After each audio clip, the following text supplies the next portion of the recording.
Preman bukan sembarang preman, mukanya mirip sama kelelawar. Yang nonton sambil selonjoran, silahkan absen di komentar. Halo Sobat Nobar, selamat datang di Nobar.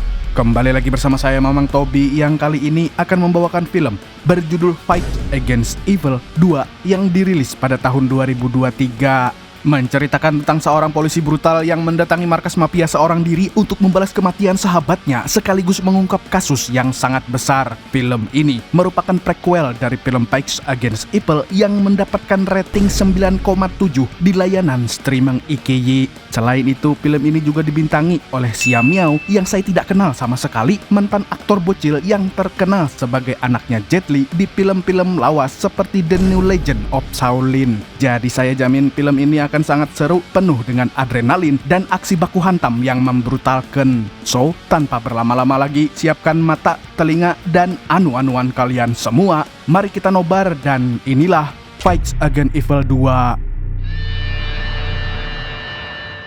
Film dimulai dengan memperkenalkan seorang polisi bernama Hongki yang sedang menghabiskan waktu cutinya dengan melakukan kencan buta karena dia belum juga mendapatkan jodoh. Tapi sialnya wanita yang dia temui tidak menyukainya dan pergi begitu saja. Sementara itu makanan yang dia beli sama sekali belum dibayar. Hongki yang duitnya pas-pasan mau tidak mau harus menawar harganya jadi lebih murah, apalagi rasa makanannya sangat tidak enak. Pemilik restoran pun tidak terima dengan omongan Hongki dan dia langsung memanggil anak buahnya yang merupakan gangster kelas teri di wilayah tersebut. Tapi Hongki sama sekali tidak takut hingga akhirnya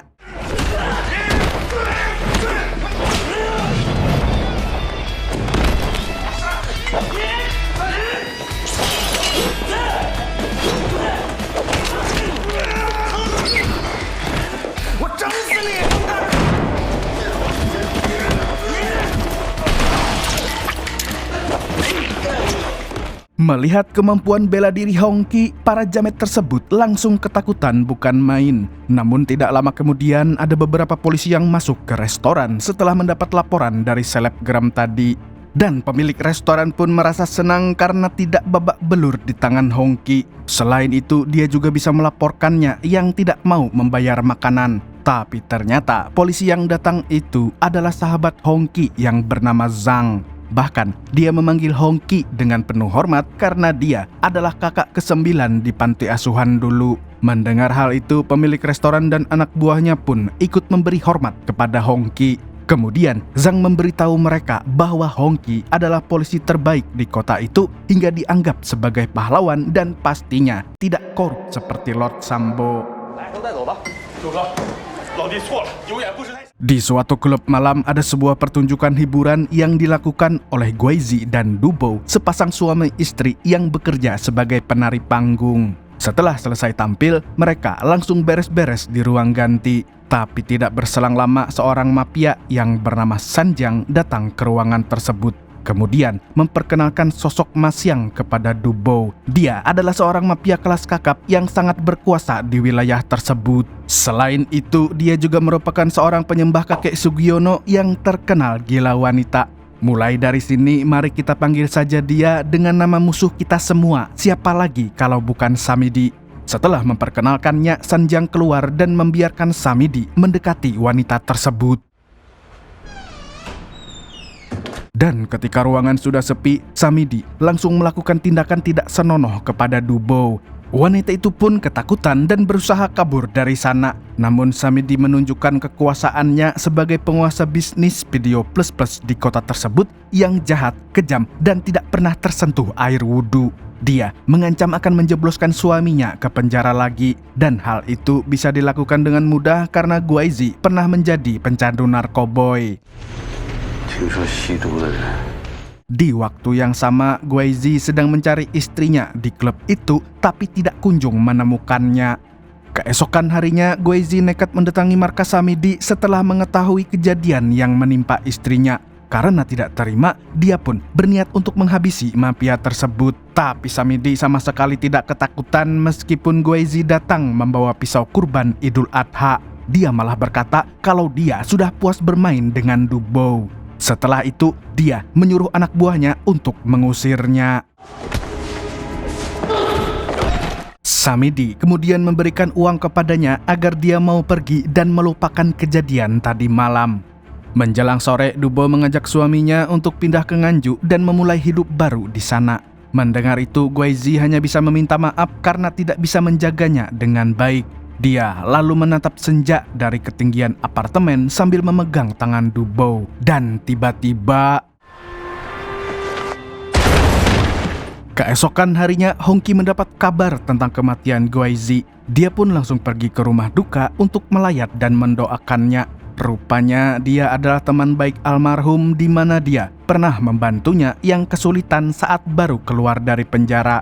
Ketika hendak keluar, Hongki tidak sengaja melihat Dubo yang masih dirawat dan belum sadarkan diri. Lalu tidak berselang lama, Sanjang juga mengunjungi tempat tersebut. Tapi Jamet ini tidak datang untuk mendoakan almarhum. Dia hanya ingin memastikan kondisi Dubo yang sedang koma, kemudian melaporkannya kepada Samidi.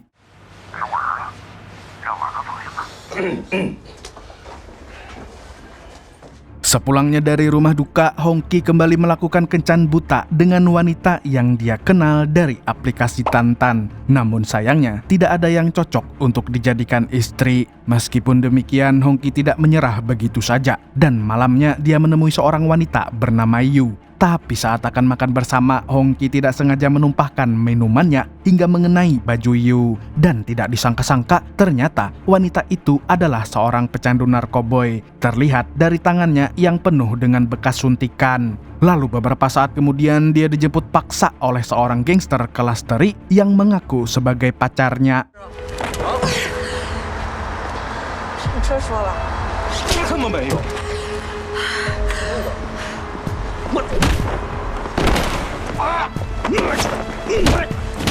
Ketika Hongki ingin menghajar si Jamet, Yu malah menghentikannya dan mengatakan kalau dia baik-baik saja. Walaupun begitu, Hongki memutuskan untuk mengikuti mobil mereka yang menuju ke sebuah klub malam. Tapi saat akan masuk ke dalam gedung, dia dihadang oleh para penjaga klub dan tanpa basa-basi, dia langsung membrutal saat itu juga.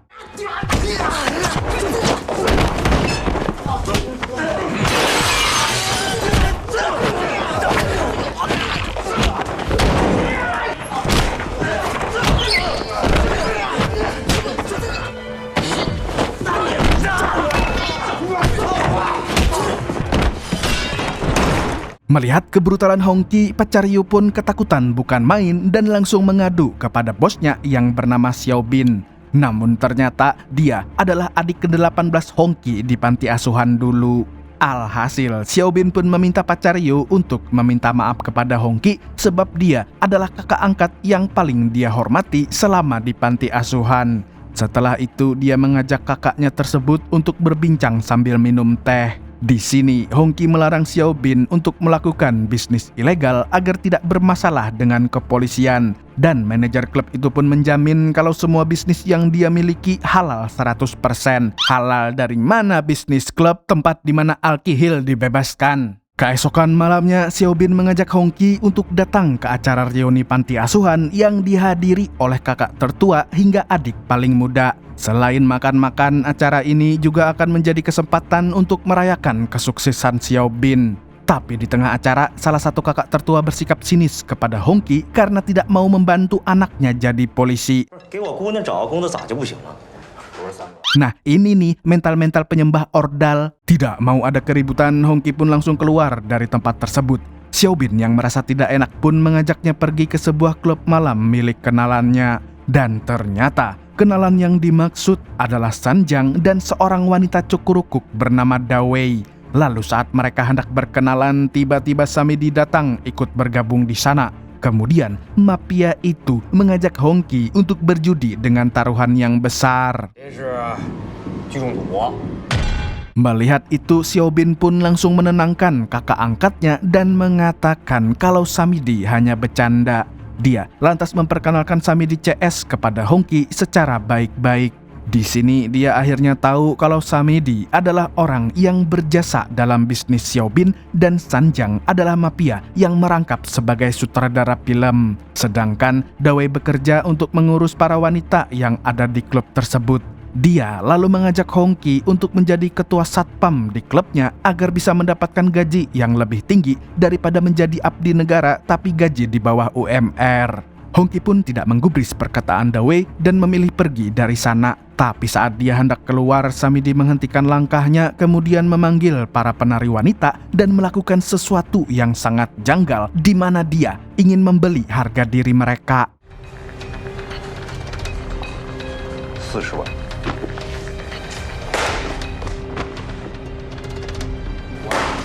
最后一次机会。 Intinya, Samidi ingin menunjukkan kepada semua orang bahwa dia bisa membeli harga diri siapapun termasuk polisi seperti Hongki. Mendengar hal itu, Hongki pun memperingatkan Samidi dengan keras bahwa dia tidak akan segan untuk menjebloskannya ke penjara jika terbukti melakukan kejahatan. Setelah kejadian tadi malam, Hongki mengajak Zhang dan salah satu rekannya yang bernama Zhou untuk menyelidiki Samidi CS. Tapi sebelum mereka beraksi, mereka melakukan rapat untuk mencari tahu bisnis haram yang dijalankan oleh para jamet tersebut. Zhou lalu menjelaskan kalau Samidi adalah bos besar di wilayah underground yang terkenal gila wanita dan ahli dalam tarung bebas. Sementara itu, San Jiang adalah sutradara film Cukurukuk yang juga hobi menyiksa orang dengan sadis. Kemudian, mereka berdua bekerja sama dengan Dawei dalam mencari wanita untuk bekerja di klub malam serta menjadi bintang anu-anuan. Dan Hongki juga curiga kalau mereka berhubungan dengan kematian Guaizi. Oleh karenanya, Hongki membujuk Zhang untuk memulai penyelidikan resmi.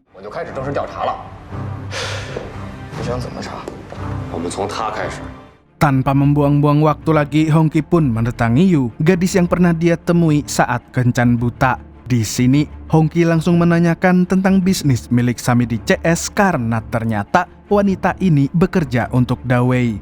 Namun dia tahu kalau Yu terpaksa melakukannya karena membutuhkan uang untuk keluarganya. Sayangnya, Yu tidak mau memberikan informasi apapun kepada Hongki.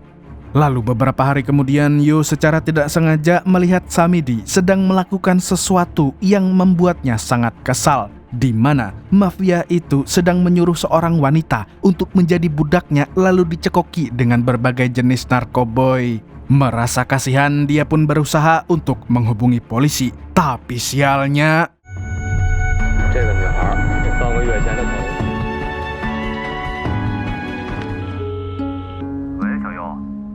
tidak berselang lama, Xiaobin dipanggil masuk ke ruangan tersebut dan dia pun sangat terkejut saat melihat Yu sudah babak belur. Kemudian Samidi memberitahunya bahwa Yu memiliki kotak Hongki dan hampir melaporkan semua kegiatan haramnya kepada para polisi. Dia juga memberi pilihan kepada Xiaobin antara ikut dengan Hongki atau setia kepadanya. Dengan terpaksa, Xiaobin pun memilih untuk tetap berpihak kepada Samidi karena duit lebih penting dari apapun.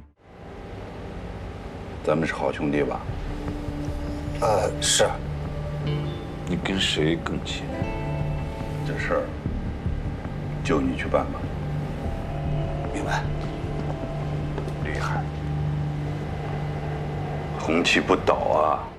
Di waktu yang bersamaan, Hongki dan polisi lain baru saja tiba di klub milik Samidi. Tanpa basa-basi, dia langsung menanyakan keberadaan Yu dan para gadis yang hilang di klub malam menurut laporan warga sekitar. Mendengar itu, Dawei pun mengatakan kalau wanita yang mereka cari tidak ada di sana. Tapi setelah mengecek CCTV, Hongki CS menemukan 3 mobil mencurigakan yang melintas di sekitar klub malam.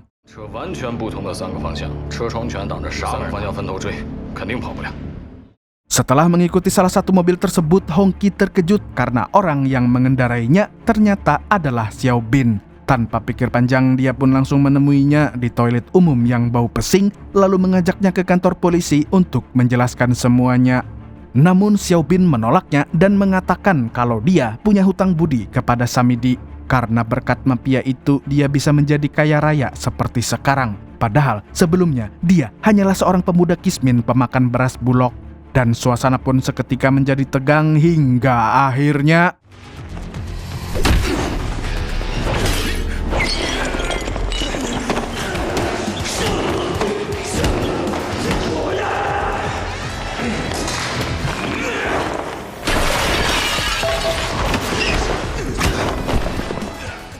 Di tengah pergelutan, Hongki memberi pilihan kepada adik angkatnya antara memilih jalan yang benar atau melanjutkan kerjasamanya dengan Samidi. Sayangnya, Xiaobin tetap berpihak kepada si Jamet. Jadi mau tidak mau, dia pun harus menangkapnya.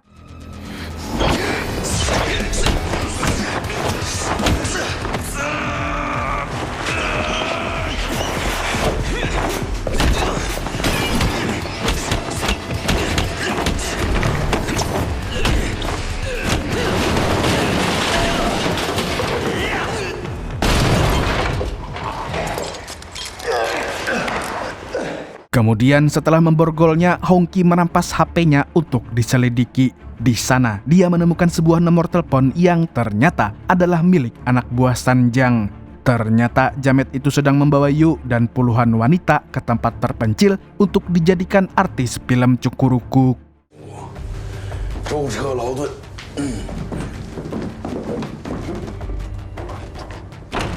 Di saat Hongki pergi ke tempat Sanjiang, Xiaobin dijaga oleh Zhou di mobil polisi. Tapi saat sedang lengah, Xiaobin tiba-tiba menyerangnya dari belakang.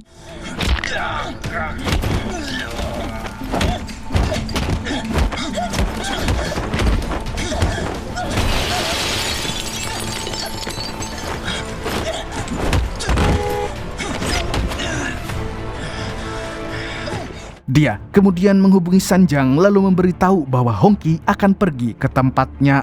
Dan setelah mengetahui rencana tersebut, anak buah Sanjiang pun memaksa Yu untuk menelpon Hongki agar polisi brutal itu masuk ke sana di mana Sanjiang CS sudah menyiapkan jebakan. Tapi karena Yu tidak mau, akhirnya para Jamet pun menyiksanya habis-habisan.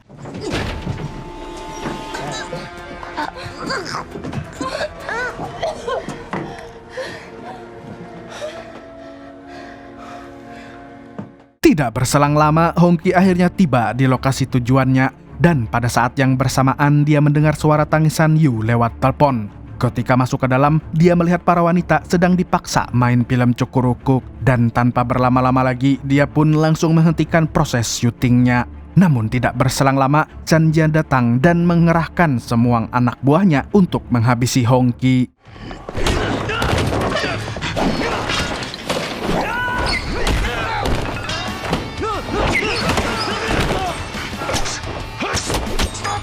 Sanjiang pun sangat geram karena semua anak buahnya dilibas Hongki dengan mudahnya. Alhasil dia pun memutuskan untuk turun tangan.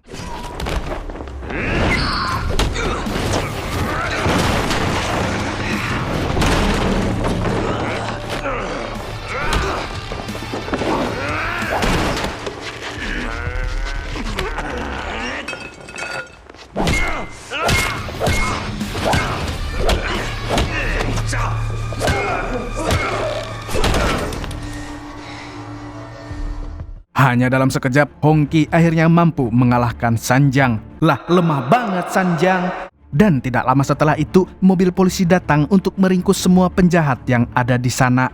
Kemudian, Hongki juga melepaskan Yu dan semua wanita yang diculik oleh si Jamet. Selain itu, dia juga berhasil membongkar kedok perusahaan filmnya Sanjiang yang dipalsukan menjadi perusahaan daun bungkus. Keesokan harinya, polisi menangkap Dawei dan semua anak buah Samidi untuk diinterogasi lebih lanjut. Di sisi lain, Zhou sudah kembali bertugas walaupun tangan kirinya patah gara-gara serangan Xiaobin. Dia sebenarnya sudah diliburkan, tapi dia tetap ingin melanjutkan misi karena dia merasa bertanggung jawab atas kaburnya Jamet tersebut. Di saat jam makan siang, Hongki dan kawan-kawan mendapatkan informasi bahwa industri film Cukurukuk milik Samidi dan Sanjiang telah menjual videonya sampai ke luar negeri, bahkan hingga ke negeri Wakanda. Info link cek di komentar. Selain informasi tersebut, Zhang juga berhasil mengulik masa lalu Samidi yang awalnya hanya preman kelas teri. Namun pada suatu hari, dia melaporkan bosnya kepada polisi lalu merebut istri dan seluruh bisnisnya. 强在2000年初曾是一个南方大老板的保镖，没想到他后面偷了人家老板的媳妇儿，还证实那个老板的生意与毒品贩卖有关，并以此成为控制其他人的手段。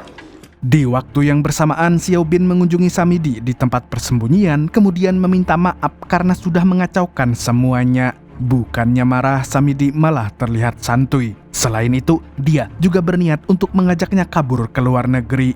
Tapi sebelum pergi, Xiaobin harus melakukan tugas terakhir untuk menebus semua kesalahannya. Besoknya, kantor polisi kedatangan seorang saksi mata yang merekam Samidi saat memperkaos Dubo.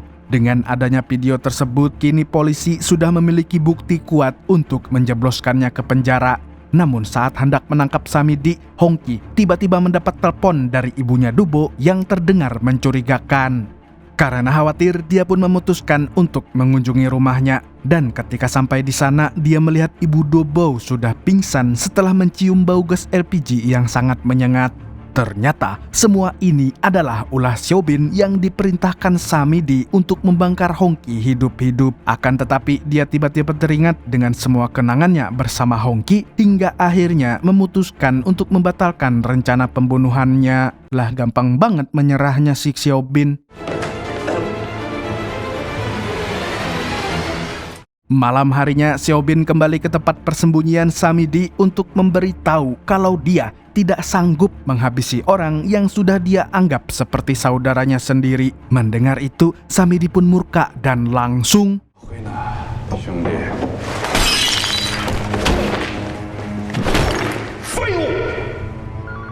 Beberapa saat kemudian, mobil jemputan yang akan mengantar Samidi ke luar negeri sampai di sana. Namun di saat yang sama, Hongki datang ke sana setelah Zhang berhasil melacak para jamet. Dan tentu saja, mafia itu langsung mengerahkan anak buahnya untuk menghajar Hongki.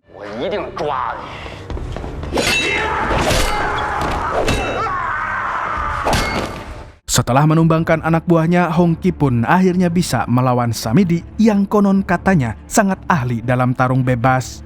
Dan benar saja dia berhasil membuat Hongki tumbang hingga berlumuran darah. Tapi sebagai polisi yang sangat berdedikasi tinggi, dia tidak akan membiarkan si jamet lolos begitu saja.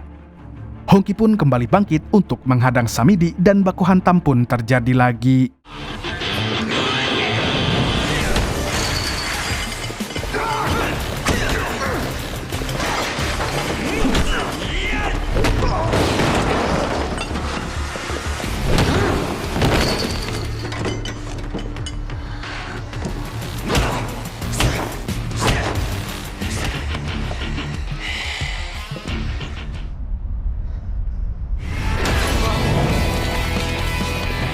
Meskipun sempat kewalahan, dia tetap mampu menumbangkan mafia penyembah kakek Sugiono tersebut. Lalu tidak berselang lama, Zhang dan kawan-kawan datang untuk menangkap Samidi. Di akhir cerita, Dubo akhirnya terbangun dari koma dan mulai pulih secara perlahan. Sementara itu, berita di televisi, TV One, Metro TV, dan yang lain memberitakan bahwa semua komplotan Samidi telah diringkus oleh kepolisian. Dan film pun tamat dengan sangat epik. Dan kalau ramai penonton, saya akan bahas kelanjutan cerita si polisi brutal yang pastinya lebih seru lagi. Dan film yang sangat seru ini mengajarkan kita untuk berani membasmi kejahatan. Bisa dimulai dengan melaporkan tetangga yang hobi main slot. Segitu dulu untuk hari ini. Saya Tobi mewakili pecandu tembakau Samsu mengucapkan sampai jumpa di video selanjutnya dan kamsya. Assalamualaikum warahmatullahi wabarakatuh. Disclaimer, kawan-kawan semua, sobat nobar semua, mohon maaf kalau ada salah kata dalam narasinya. Karena juga termasuk salah nama penyebutannya, karena saya tidak bisa berbahasa Cina. Susah nama orang Cina, makanya ya begitulah. Ini kan Hongki kan tulisannya HONQI. Biasanya Q kan dibaca C kalau di Cina. Hongci kan Hongci. Abi apalah, Hongki aja lah, bodo amat. Dan biasanya film-film Cina tentang polisi itu kayak propaganda sih untuk memperbaiki citra polisi, karena kan police brutality kan di mana-mana itu santer ya, kayak di Indonesia, di Amerika yang dikit-dikit langsung nembak. Kalau di Cina kan orang demo dipukulin sama polisi. Jadi biasalah, ini film menurut saya sih propaganda ya untuk memperbaiki citra polisi. Iya, emang ada oknum polisi korup, tapi kita punya polisi hero seperti Hongki dan Jackie Chan di Police Story. Itu mah zaman dulu. Kalau sekarang kan orang udah bisa lihat sendiri. Iya, emang mereka abdi negara, kerja untuk negara, punya hati. Tapi kalau, entahlah, saya nggak berani banyak omong. Oke, semoga terhibur ya semua Sobat Nobar.